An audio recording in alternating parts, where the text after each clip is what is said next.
Green Bay Packers run defense this last Sunday night versus the Chicago Bears had nothing to do with the positional change of Clay Matthews like many thought, but everything to do with the improved defensive line play. Take, for example, the first matchup between the Chicago Bears and the Green Bay Packers, to where the Chicago Bears ran all over the Green Bay Packers, and you'll see where the defensive line of the Green Bay Packers were struggling to hold up on their end of the bargain.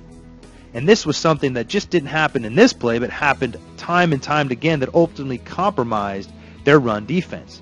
Take it, for example, this defensive tackle, and watch what happens to him when he gets attacked by a left guard, left tackle double team. He gets tossed out of there, which then opens up a huge gap in the run defense. Because he gets washed down there, this offensive tackle has an ideal blocking angle on this inside backer, sealing him off.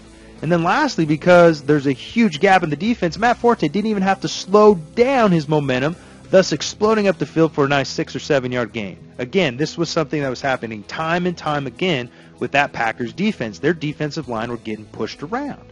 And I don't care if Clay Matthews was playing inside backer on that play. He wouldn't have made that play. Fast forward to this last Sunday night against the Chicago Bears, you're going to see a different story. Now you see this defensive tackle, instead of getting washed, he is pushing back the offensive lineman behind the line of scrimmage a good 2 yards, clogging up the middle,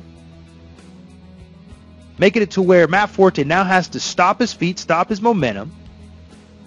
This same tackle that blocked down on the last play I showed you in their first matchup now doesn't have as good of an angle to the inside backer, who, by the way, is Clay Matthews, that then opens up the idea for Clay to beat him over the top, scrape, and make the play. This play ultimately was made by the big boys in the middle, but it was Clay Matthews who was the beneficiary of the tough defensive line play of the Green Bay Packers. So the bottom line is the improved rush defense of the Green Bay Packers this last Sunday night didn't have anything to do with the positional change of Clay Matthews, but had everything to do with the improved defensive line play.